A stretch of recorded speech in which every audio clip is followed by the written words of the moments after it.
Church Growth Unleashed, diving into all things leadership and church growth. Provide the help, encouragement, insights that you need along the journey of growing yourself as a leader and your ministry.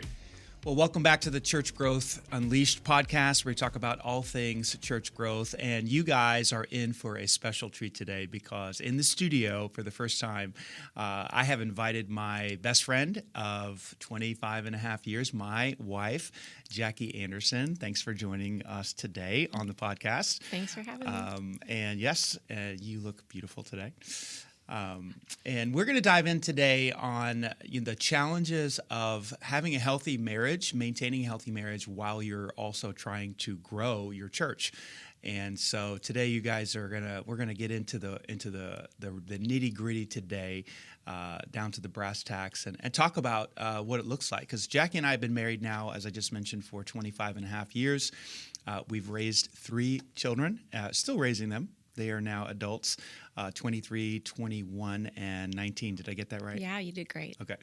And so the challenges of having kids, a healthy marriage, but also trying to really grow your church. And so we're going to jump in, just get into the content today, and we're excited to hear what you have to say today about this topic. So one of the biggest challenges that pastors have today is trying to maintain a healthy family and a healthy marriage while they're really pushing forward to reach their community. And so would you kind of talk through we've already talked about this a little bit, but what are some of the biggest challenges when it comes to maintaining a healthy marriage, and the ones that we faced and that when pastors face in general? Mm-hmm. I think, we've discussed this a little bit, but a couple of the things that have bubbled to the surface are expectations, scheduling, not having enough time, the ups and downs of ministry. That's a big one because that's real. And friendship. What does it look like? Friendship in ministry. It's a tricky. Mm-hmm. So those are a couple of the top ones. Of course, there's more, sure. But I think those are the 4 that bubble to the surface for us. Yeah. So when you say expectations, can you tease that out a little bit? There seem to be a ton of expectations on the senior pastor, yes, but also on the spouse of from the church, and what wives are expected to do in their role. Right. I mean, it's different for each ministry leader in your setting, your scenario, but is your wife expected to lead the children's ministry, lead a women's ministry, lead the worship team, be at every service or every single event, every time the doors are open? What are those expectations, and how do they jive with really what reality should be for your family? Mm-hmm. Yeah, there's a ton of expectations. Interesting one that we faced was just you being at my side all the time, and how to navigate that. So let's dive into how have we navigated the expectations of the church? You and me personally, how have we done that? I'm thinking back to our youth ministry days. So we were just newly married. We had no kids. And so youth ministry was it. It was like, every day, every evening, phone calls from kids, like at all hours. And, I felt like I was really present and able to be there. And then we had a baby. And I was able to be there, but a little bit less. And then we had the second child. And, my role diminished a little bit more. And then when the third one came, I graduated with that group of girls. I can remember going to their graduation open houses, very large and pregnant, and saying, okay, this is like, I got to step away. And that was a hard decision to make, but I think that we both knew that was going to be necessary for us to raise a family the way we wanted it to come out. Yeah. Yeah, so you were a great youth ministry volunteer when we had no kids. Then you became a good one. Then you became an okay one. And then it was like, okay, you're really struggling to make it to anything because we had 3 very small children. How did you come to the point where you felt okay, stepping away? Well, I think that you had done a great job of building a team. We had a great team of volunteers back there. You acquired an assistant throughout that journey, which was huge. And, I really remember struggling with some things, not being by your side in everything, not being able to do all of the ministry with the girls, and having some other volunteers step up and do those things and really wrestling that. But I clearly remember the Lord just saying to me, look, I have put these other women and volunteers in your husband's life to fulfill these purposes. There is a whole set of stuff over here that only you can do as his wife. And so you focus on that because I'm providing for all of these other areas. And I felt like when he told me that, I was like, okay, it's still, I think in my pride, hard to step away because I wanted to be everything for you. It help in every way. But the Lord provided you help in some areas that I needed to step away from so that I could do the areas that only I could fulfill well. Yeah. I think a big challenge that pastors have and pastors' wives is disappointing people. And, they expect you to perform certain things or be involved in everything. How did you handle just the unavoidable reality that people are going to be disappointed? What's the quote that you always say is that we're disappointing people at a rate that they can handle? Leadership is disappointing people at a pace that they can handle. Yeah, and I think I had to come to the realization that at the end of the day, I'm going to stand before God and I'm going to have to account for how I behaved in my marriage and what type of mom I was. And then very far under that, what type of ministry did I have to those outside of my family? Because at the end of the day, if, 20 years, when our kids are little, 20 years from then, 30 years from then, if we have 3 kids who don't love the Lord, are not serving in church, are just far from God, but I was a great volunteer. I led a great women's ministry. I mean, there's no comparison. Did you win? Did you really win? That's not a win. That's not a win for our family. And so my focus was on protecting my marriage and protecting our kids and, seeing that they were raised in the nurture and admonition of the Lord and raised in such a way that they would still love the church when they were able to make their own decisions. Yeah, that's really good. You did a great job doing that. So. Well, you were there too. Team effort. And I really think that what you're talking about is clarifying, getting really clear on the role that Absolutely. God has given you, and then me being okay with that. Right. This is the lane that my wife is going to, run in, and that's okay. And if people don't like that, that's okay, because this is what God has told us to do. Yeah. And I think that's different for some pastors because their wife is on staff.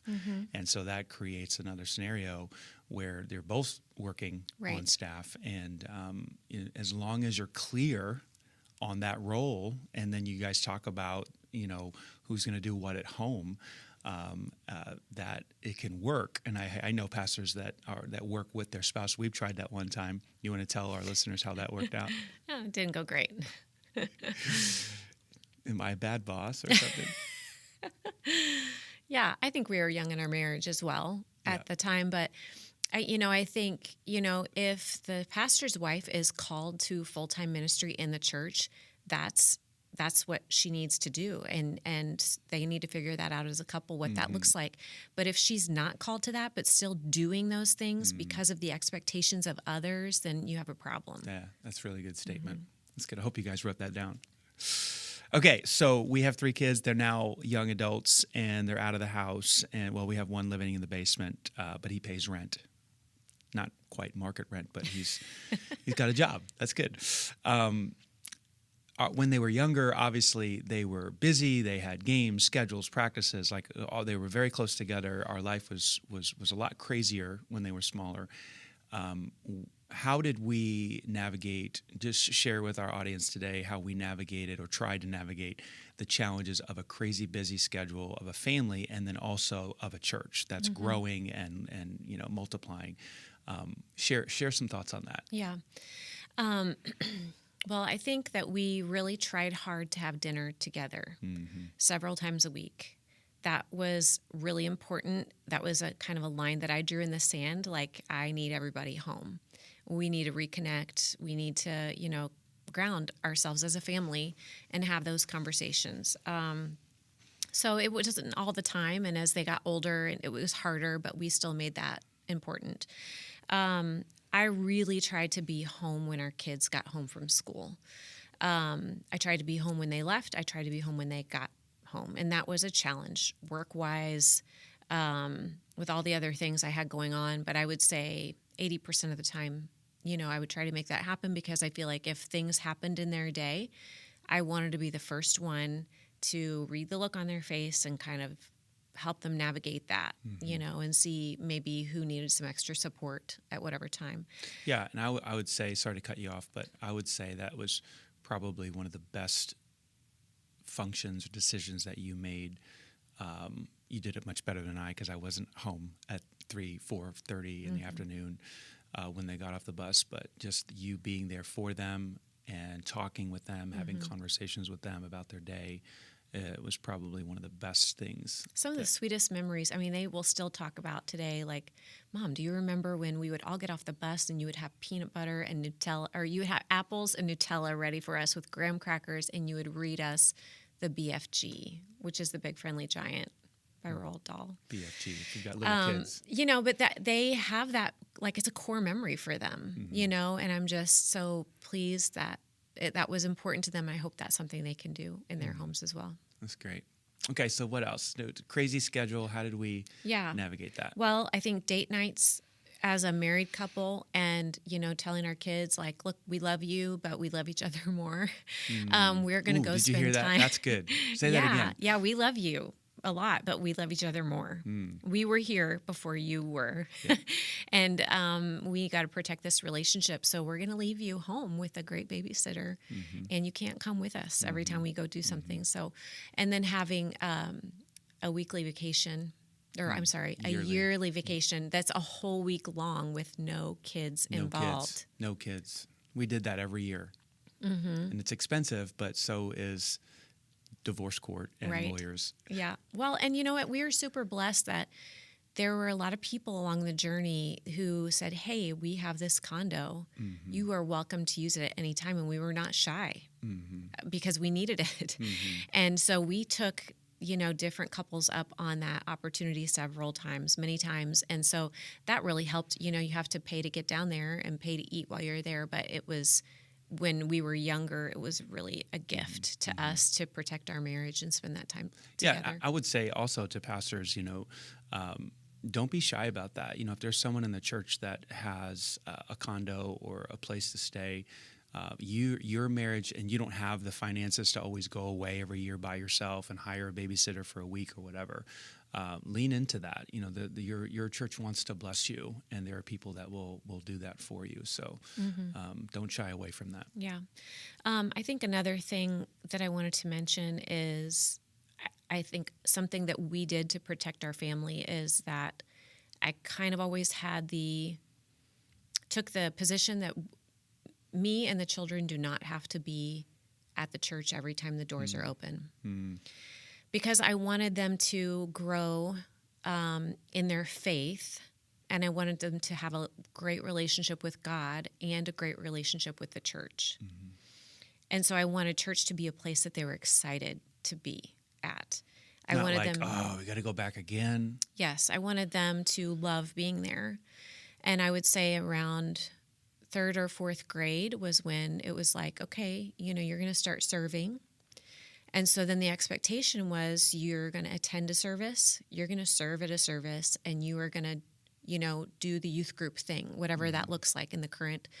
But do you have to be at every other event? Our church does a great job at hosting events and things for the community. So much so that if the five of us did every one, we would be very, very busy. Yes, we would. So I think giving ourselves the grace to say, and you know what?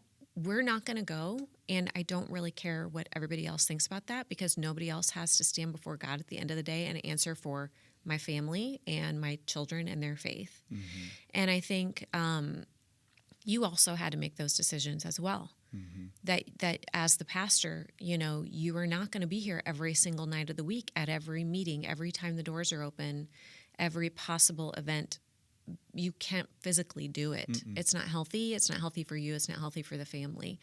And so, I think you got to choose, going back to choosing who you're going to disappoint. You just have to make that hard choice. Mm-hmm. Yeah, that's really good.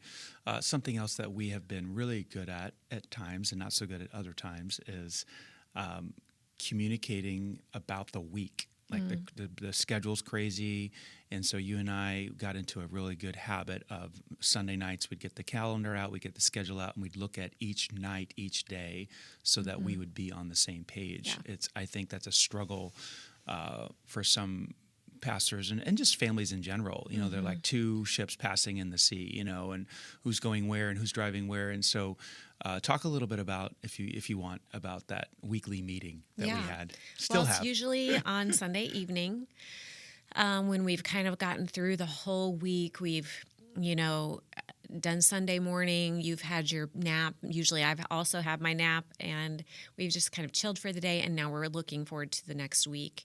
And kind of every day, like, what do you have going on? What do I have going on? Hey, I'm going to be out of the house this night. Is that going to be okay with you? Do you need me here for some reason?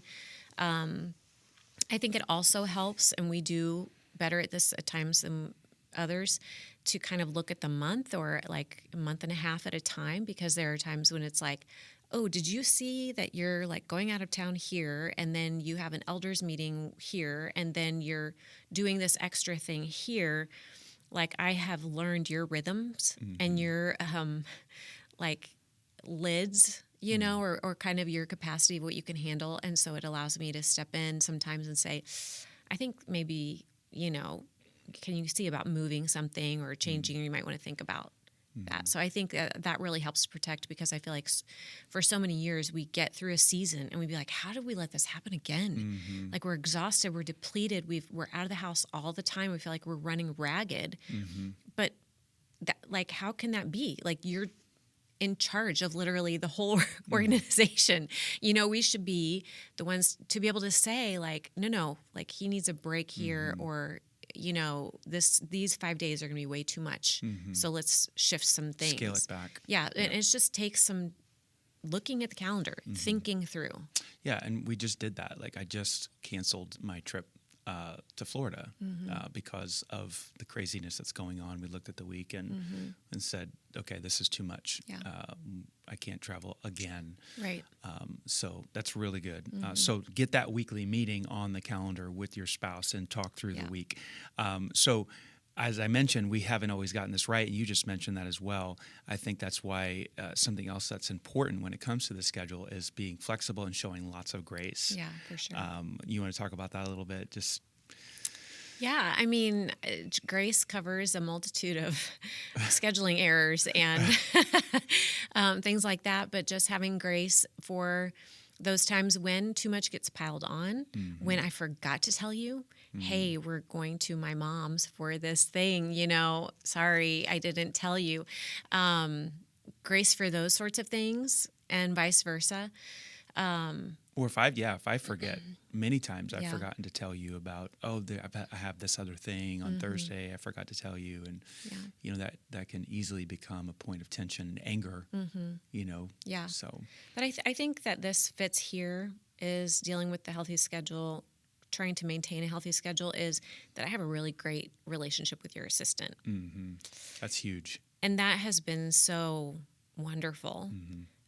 Where I'm communicating with her about your schedule oftentimes more than I'm communicating with you. And she's giving me heads up about, things that are coming, or, hey, this is going to be kind of a heavy week. Even down to texting me at the end of a day, hey, the last meeting he had was hard. It went long. It didn't go very well. And that really helps me know what you've walked through, and maybe how I need to reorient my position when you walk through the door at the end of the day, how I can support you, not hit you with, my 10 things that went wrong in my day, but instead just kind of be ready to support you. That's great. I hope you guys heard that. Develop a good relationship with have your wife develop a good relationship with your help, your team, your assistant, if you Yeah. have one. So that's really, really good. Okay, so let's move on to this next one. Ministry is filled with lots of highs and also lots of lows, challenging things, difficult things. The highs are easy to navigate. We celebrate those. They're fun. We ride the wave, right? But the lows, let's talk about how you and I have kind of navigated the dark moments in ministry, the tough moments. I mean, we've been doing this now for 25 years, 5 years as a youth ministry team, and then now 19 years as the lead pastor. Lots of lows, lots of highs. How have we done that? Yeah, I think that for me, there was a season there pretty early on in your tenure as lead pastor where I just was struggling. I mean, our kids were like 4, 2, and like newborn. So that's a heavy season anyway. Your role was changing. It was a very tumultuous time. And I just felt like I needed help with my emotions. And so I got some counseling. And for me, that was huge. It really just helped me to navigate through some emotions, some pain that, I had endured and helped me kind of find the bright spot. And I always say it's like my emotions were like a jumble of yarn, and the counselor helped me find the end so that I could start unraveling, like, what is going on here. And so I really think that was huge. And I think that there's time for that, and there's no shame in that. And that is a really healthy thing to do, to admit that you need help. And as a wife, sometimes you need help from someone other than your husband, even though he's a great counselor. And he does this for a living, and he does it for other people. But sometimes you need somebody who just has another perspective, or that's they're looking at it from the 30,000 foot view.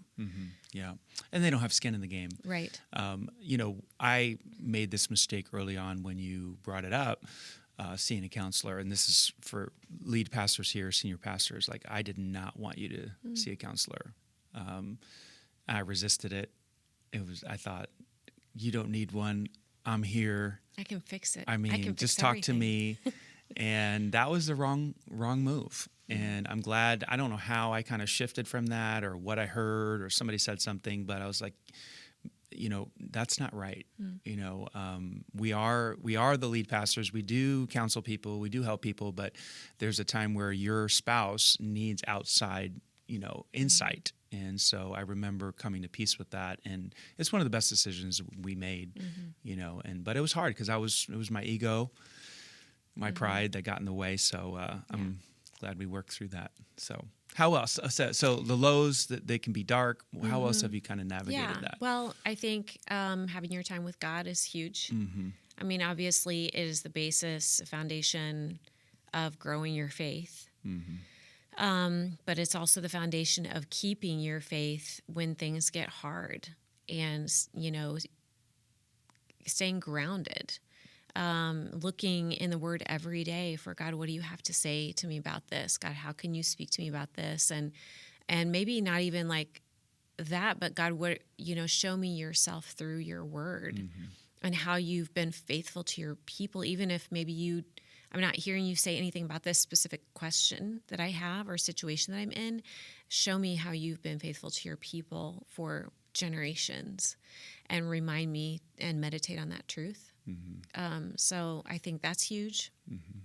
I think reading good books is huge. I do a lot of Audible, and for us, it's Hoopla, which is the free one through the library. So I love that too. That's mostly how I consume my books, my content. Podcasts are great as well. Like this one, like the Church Growth Unleashed podcast. Yeah, absolutely. And then I think just filling your mind with good stuff. Like I feel like if our spiritual journey is like a canoe, if you are drifting, you are always drifting away from God. But in order to, point your direction and make your canoe move in the direction of God, you have to pick up paddles, and you physically have to row, because, just the world and, your flesh and everything that's around you is causing you to drift away, no matter, who you are and what your position is and how big your church is and how long you've been a Christian. It doesn't matter. So, what's on your playlist? What does your Netflix thumbnails look like? What are you listening to on your audiobooks? There is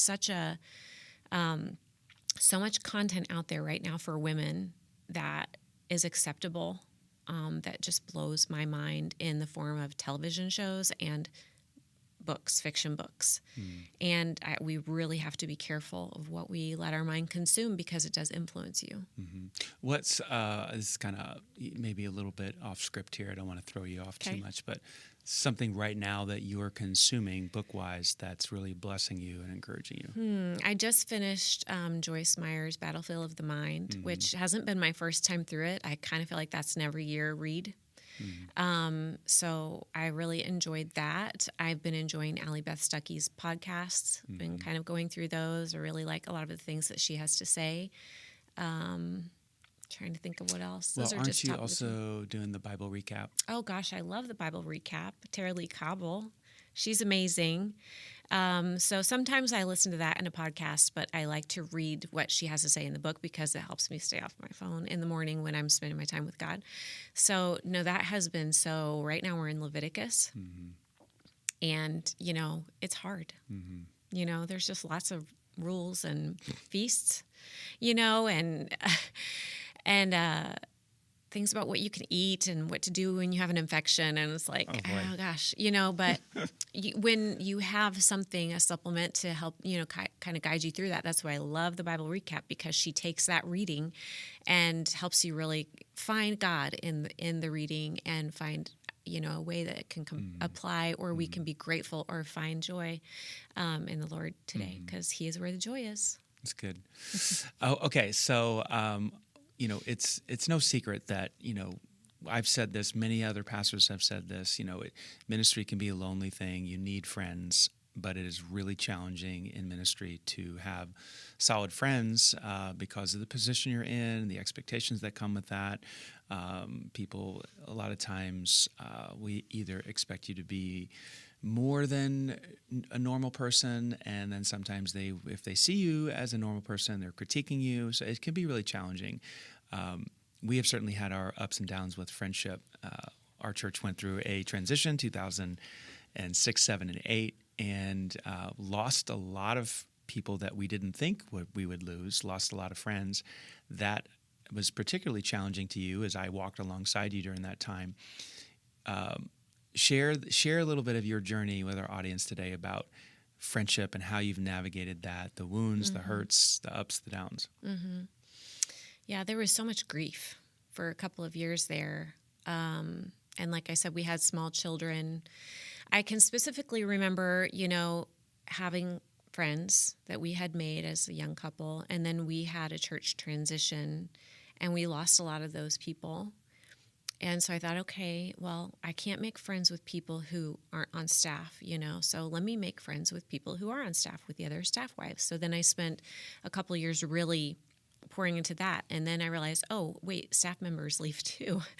Everybody leaves. Yeah. And so I got through that season, and I think I just got very jaded to a point where I was like, you know what? I just don't need anyone. Like, I've got my husband, I've got my kids, and I'm good.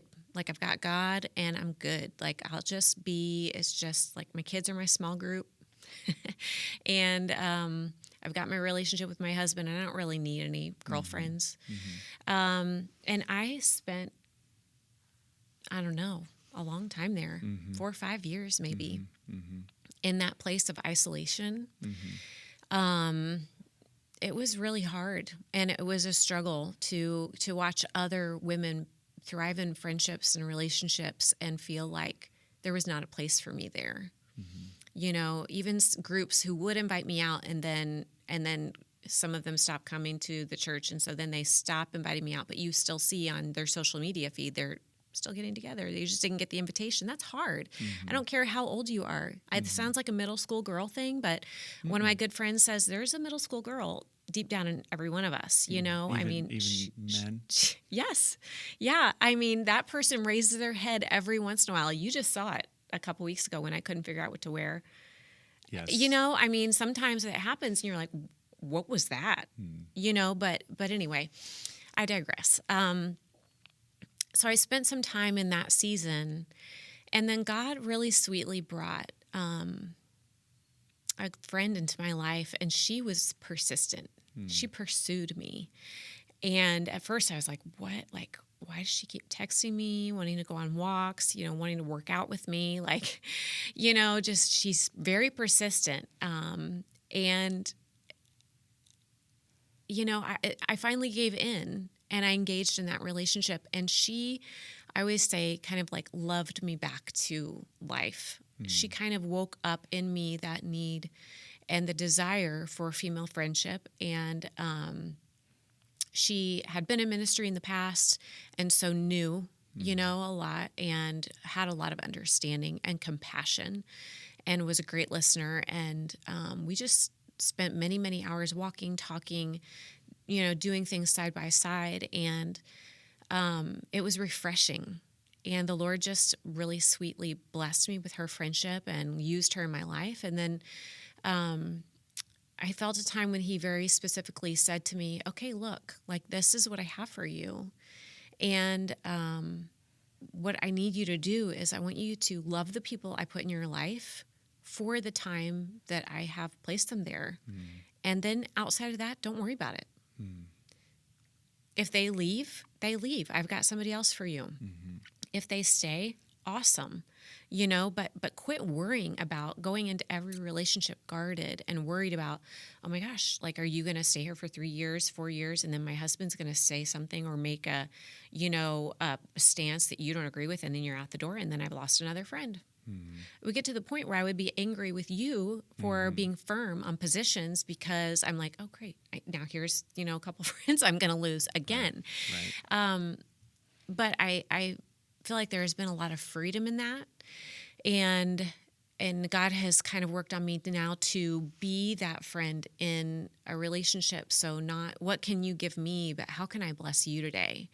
How can I text you this morning and say, you know what, I just really love the type of person you are. You know, how can I be the person to go first in that relationship and be like, you know, do you know that you're incredible? You know, that like everything you're doing is pretty amazing. And like, has anybody told you that today? Because people need to hear that. Women need to hear that from other women, and they need to have other women celebrate their achievements and their accomplishments rather than be jealous of them or try to shoot them down. And so God has given me some great pockets of friends, and I'm super grateful to him for that. But it has been a long journey. Well, I'm super impressed with how you pushed through and did not get sour and cold. And I thought there's definitely that was going to be that way forever. And you opened up your heart, and I'm so glad that you did. So kudos to you. Thanks. So this has been really great, and you've shared some gold with us today. I hope you guys have enjoyed this conversation. There's no doubt that our church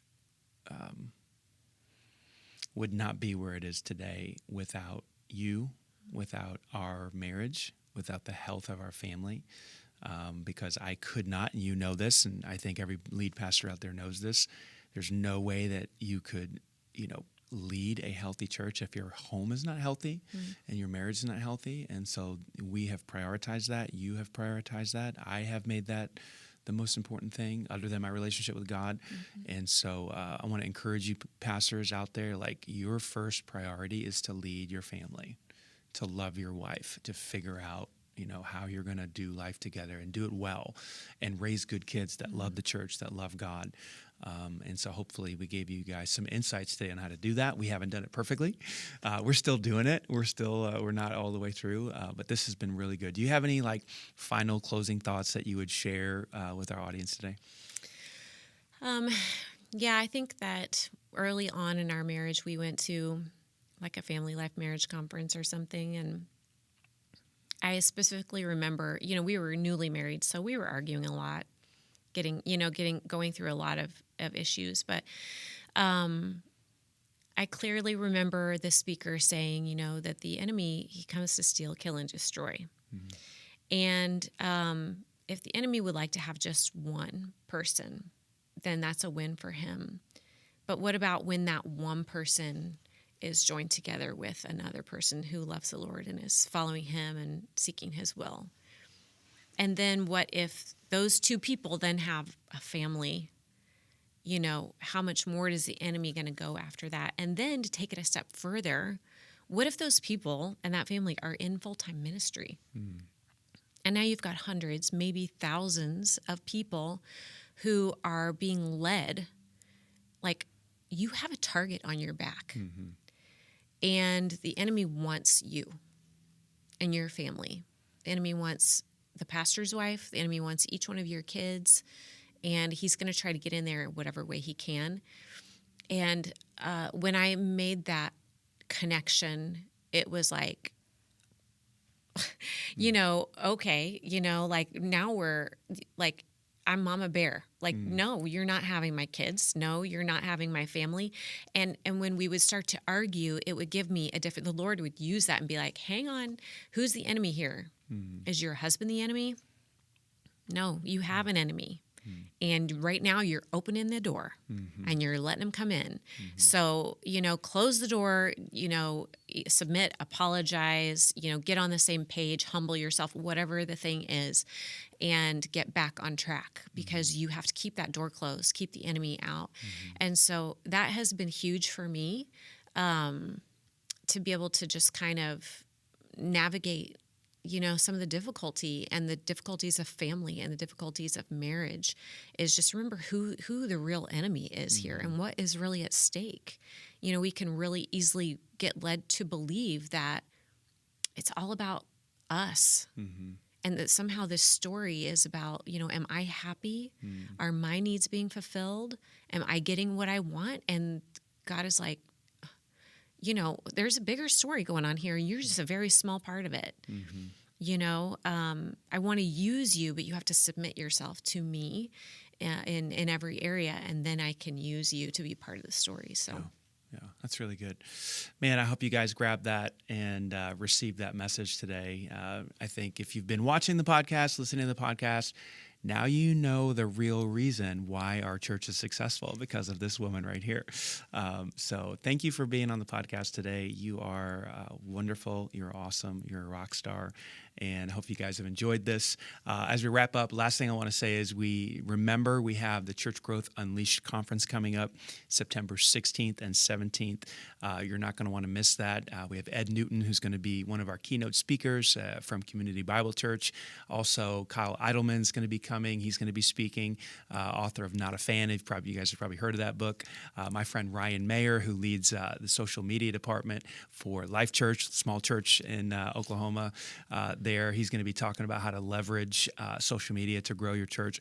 Rich Birch is going to be there. He just came out with a new book. We had him on the podcast recently talking about your invite culture. It's going to be fantastic. I would love for you guys to come and bring your team. We'll put the link to the conference in the show notes, Church Growth Unleashed Conference, September 16th and 17th. One more time, I just want to say thank you for being an awesome wife, a great partner in ministry, and I look forward to hopefully another full decade of serving the Lord with you. Yeah. Thanks for having me. Thanks, guys. God bless. See you next month.